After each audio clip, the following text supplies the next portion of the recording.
Welcome back. This is a lot of racing. Phew. But we're gonna finish it probably this episode, I think. These usually take like 2 to 3 minutes each, so I think 5 of them should fit in one episode. I feel like these races are getting simpler the further along we get in the list of tracks. Which I don't complain about. I prefer that over them getting significantly more awkward and complicated, actually.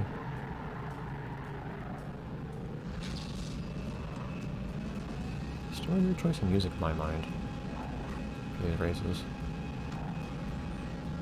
It's really calm.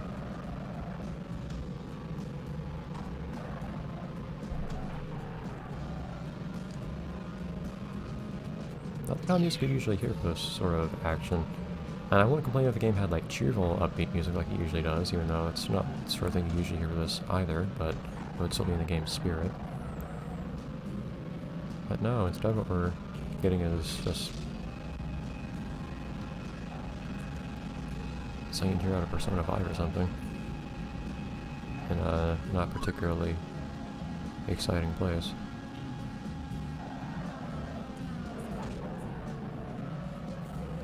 Notice how I keep having to just turn really hard and then not at all. Some smoothness would be nice. But yeah, this really does help expand and flesh out a little bit the whole city island. Which I appreciate, because otherwise the whole area just seems to be like one little square that you're locked into in the free roam. But here we get to see, oh, there's actually a lot more to it than that. It's just that it's roads, so you can't go by it on foot.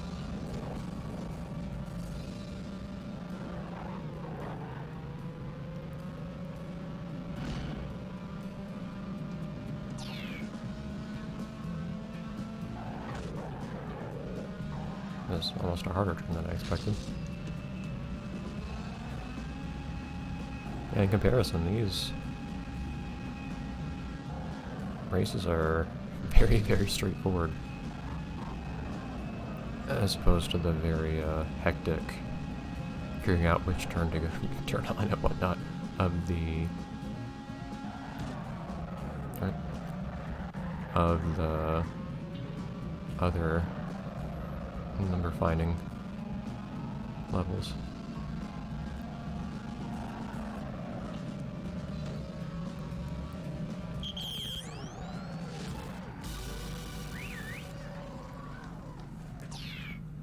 Ooh. So that's 3 minutes into the episode. So at this pace we can probably just about finish this minigame this episode. Doesn't really matter what car it is, I don't think. Boy, Nunchuck is not paying any attention today.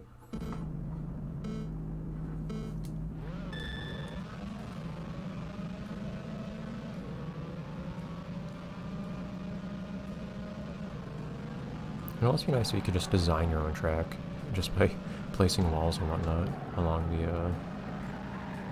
the whole course. That you have access to in the number chasing minigame. So appreciate you get to go out by this hotel though.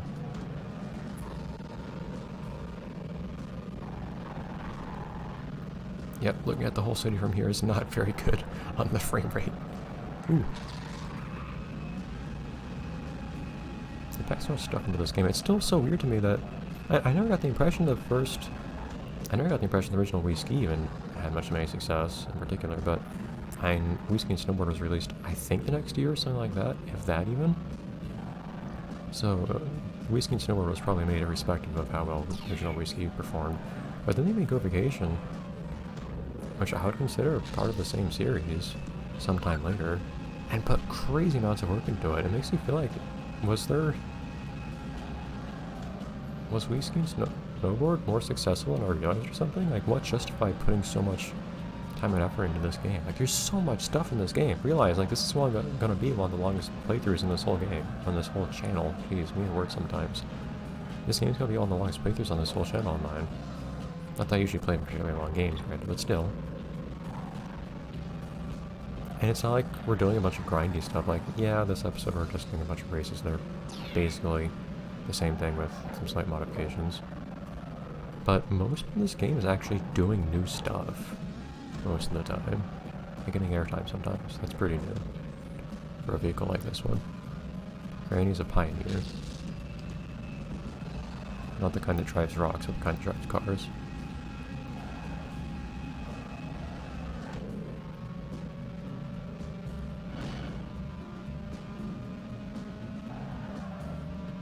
Yeah, that's one of the big questions of this game to me. Like, why? I love it, but why? How did this happen?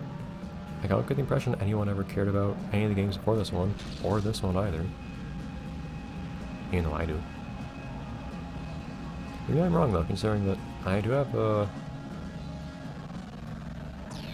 something of a following on these games on this channel. Like, I get a surprising amount of engagement on the whiskey and snowboard games and on this one. But it's few people. Few engaged people. That's how this channel seems to go for me a lot of the time. I'll have licensed content that a lot of people watch, but there's very little engagement on. And then I'll have content like this, where I have much fewer people watching, but there's more engagement total.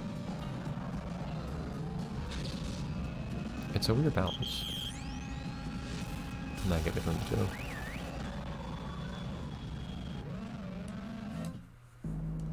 Well, that race took a little bit longer, but oh well. And again, it's not that big of a deal if I end up having to do another episode, an extra episode this day. Just because that'll kind of help me get the episode numbering back on track, which I prefer to have. It's easier to tell what week an episode belongs to when the numbering's actually episodes in multiples of 5 per week. So at week 3 is like episodes 11 through 15, for instance.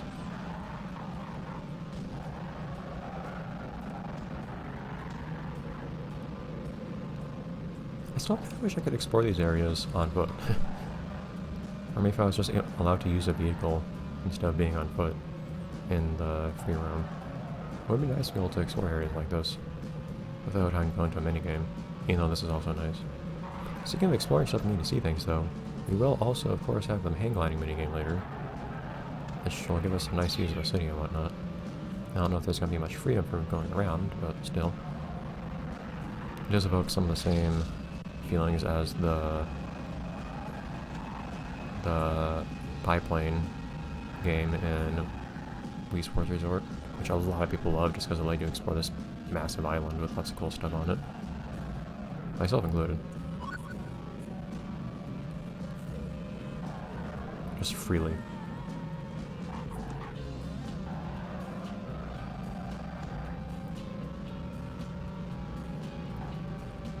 Hang glider is not quite the same.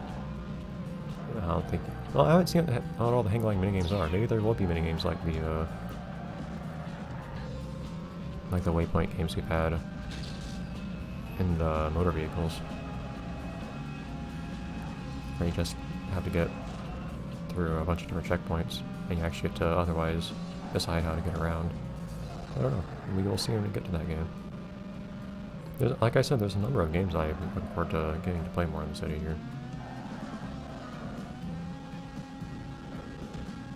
That's a steep hill though, jeez.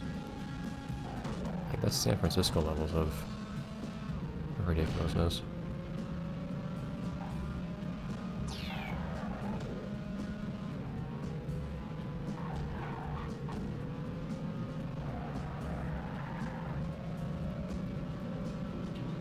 Of course, this island is basically just a big mountain with some stuff around it, so it's not too surprising that we're going to find some slopes every now and then. Speaking of which, we need to get to the mountain eventually, but that's very eventually. I have no idea what the mountain's going to be like. I'm curious, but we'll see once we get to it. That's still some time off since we have plenty of things to play here. I don't think there's going to be any minigame here that's going to take as long as the swimming did, as the diving did on the beach. I don't think we have any minigame that's going to be anything close to what that was. Let's see what's up to do here. Let's boost into this 90-degree turn, why not? Worked out better than I thought it would. Airtime!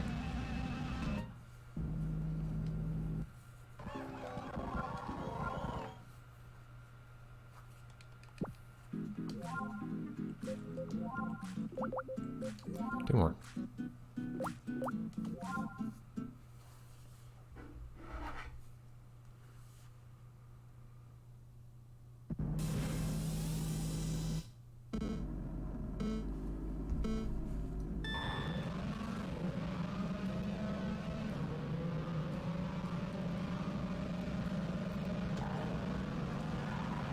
These are starting to feel a little bit the same though, admittedly. This is around the same places.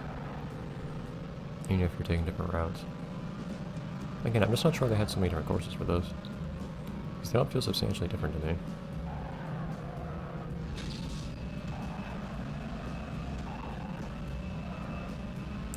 It would be interesting if we incorporated that random one-way street on here, where you go onto the freeway and then just jump onto a lower road. I don't know why that's here. It's also really confusing on the map that it's a one-way road.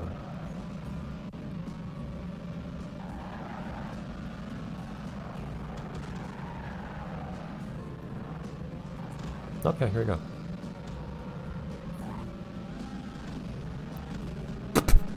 You're coming with me! Just carry your opponent off with you. That wasn't much of a turn, jeez.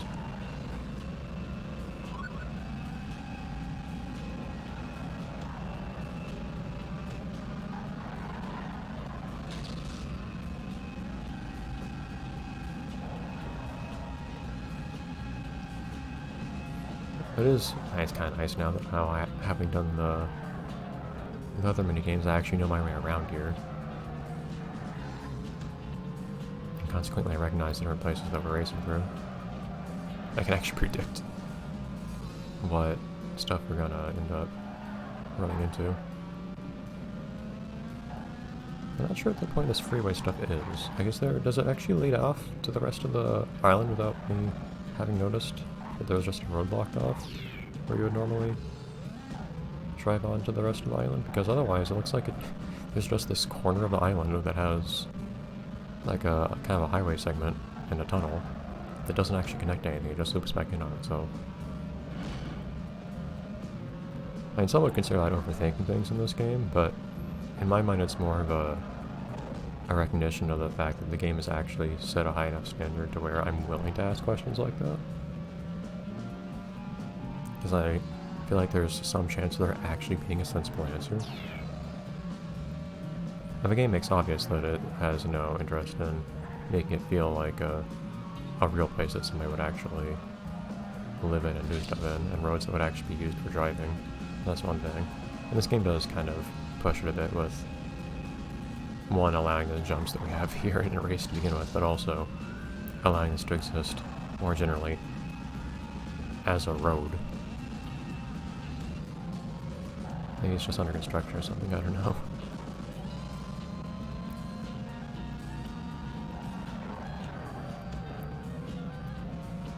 Anyways.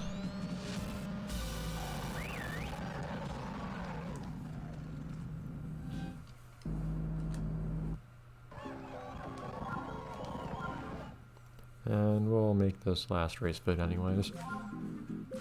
We'll finish this up. And maybe then just spend an extra episode looking for photo spots or something.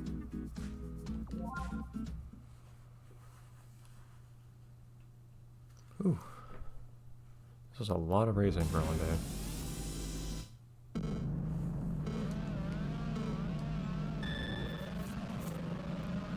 Doesn't look like anything too special for the final race though. And sometimes they go and do something crazy for the last mission, like with the last fish search level we had for the diving minigame.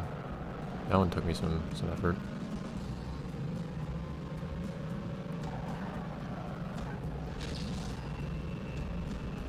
I think the most awkward thing about the boost in this game is how long it lasts. It's kind of hard to decide when to use it because of it.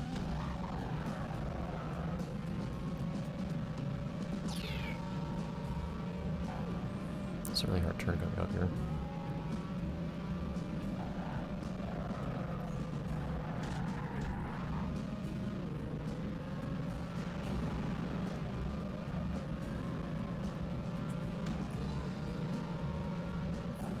Down we go. I can't imagine how annoying it must be having all these roaring engines driving past wherever you live. Noise pollution is one thing in a city, but when you live one next to a speedway, like that oval we saw earlier, you're driving around them, and then there are also street races happening beyond that. Okay, this one's gonna take a while to finish.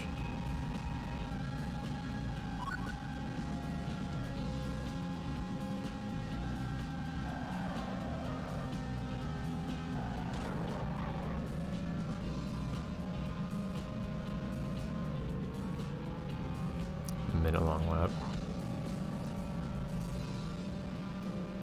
That map's covering a good chunk of the screen at this point, actually.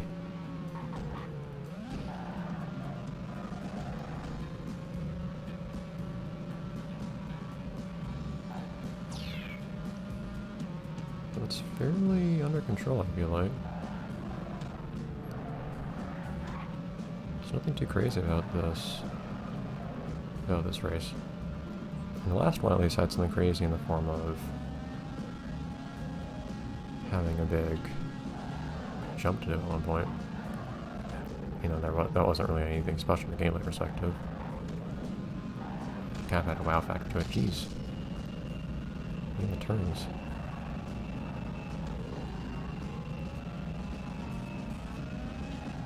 Oh, huh. It looks like, I wasn't even paying attention. Looks like this game does have gear shifting. Yeah. Oh. I should pay more attention though.